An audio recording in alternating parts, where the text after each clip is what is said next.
சென்னையில் ஃபார்முலா 4 பந்தயம் வரும் சனிக்கிழமை தொடங்க உள்ள நிலையில் சென்னை தீவுத்திடலில் ஏற்பாடுகள் தீவிரமாக நடைபெற்று வருகிறது.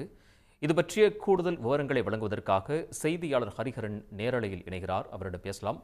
ஹரிஹரன், இந்த கார் பந்தயம் தொடர்பாக என்னென்ன ஏற்பாடுகள் எல்லாம் செய்யப்பட்டிருக்கிறது? முழுமையான விவரங்கள் என்ன?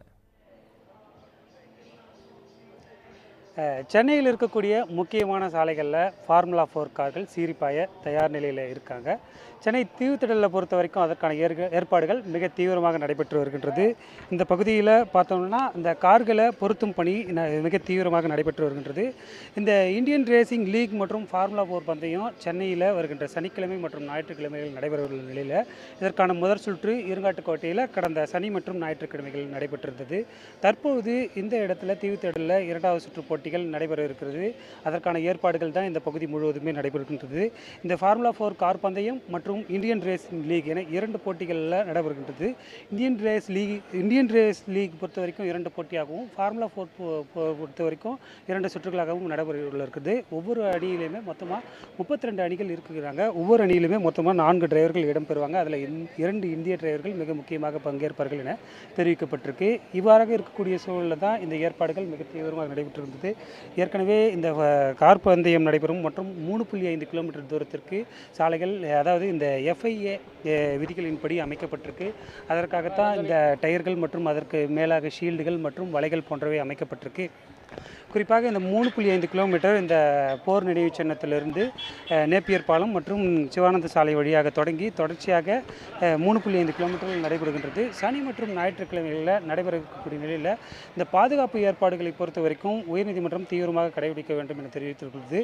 ஏற்கனவே தமிழக அரசின் தரப்பிலும் இந்த FIA விதிகளின்படி தான் நடத்தப்படும் என தெரிவிக்கப்பட்டிருக்கக்கூடிய நிலையில் சாலைகள் இருபுறமுமே தற்போது நமது ஒளிப்பதிவாளர் மகேஷ்குமார் காட்டிக் கொண்டிருக்கும் வகையில் தான் அமைக்கப்பட்டிருக்கு. குறிப்பாக இந்த 3 கட்டமாக இந்த பாதுகாப்பு விதிமுறைகள் அமைக்கப்பட்டிருக்கு. முதற்கட்டமாக இந்த டயர்கள் அமைக்கப்பட்டிருக்கு. அதனை அடுத்து அந்த சிமெண்ட் தடுப்புகள் மூலமாக வைக்கப்பட்டிருக்கு. அதனை அடுத்து வலைகள் மூலமாக வைக்கப்பட்டிருக்கு. இப்படி இருக்கக்கூடிய நிலையில் தான் இந்த பாதுகாப்பு விதிமுறைகள் முழுவதுமாக பின்பற்றிருக்கு. இந்த ரேஸ் நடக்கும் 3.5 கிலோமீட்டர் தூரம் இருக்கக்கூடிய இந்த அனைத்து இடங்கள்லையுமே இவ்வாறான பாதுகாப்பு ஏற்பாடுகள் செய்யப்பட்டிருக்கு. கார் பந்தயத்தில் பங்கேற்கும் ஓட்டுநருக்கும் சரி, பங்கேற்ப ரசிகர்களுக்கும் சரி எவ்வித பிரச்சனையும் இல்லாமல் முழுமையான பாதுகாப்புடன் இந்த போட்டிகள் நடத்தப்படும் என தெரிவிக்கப்பட்டிருக்கு. இது தொடர்பாக தமிழ்நாட்டு விளையாட்டு மேம்பாட்டு ஆணையத்தின உறுப்பினர் செயலாளர் மேக்நாத் ரெட்டி அவர்களும் இந்த FIA விதிமுறைகள் குறித்து விரிவாக விளக்கம் அளித்திருக்கிறார். நமக்கு எந்த ஒரு ஃபார்முலா ரேஸ் நடத்தணும்னா, ஒரு ஃபார்முலா ரேஸ் நடத்தணும்னா அது ஸ்ட்ரீட் சர்க்கியூட் ஆகட்டும் சரி, அல்லது ஒரு டெடிக்கேட்டட் ட்ராக் ஆகட்டும் சரி, இது வந்து FIAன்றது இன்டர்நேஷ்னல் பாடி, இன்டர்நேஷ்னல் ஃபெடரேஷன்.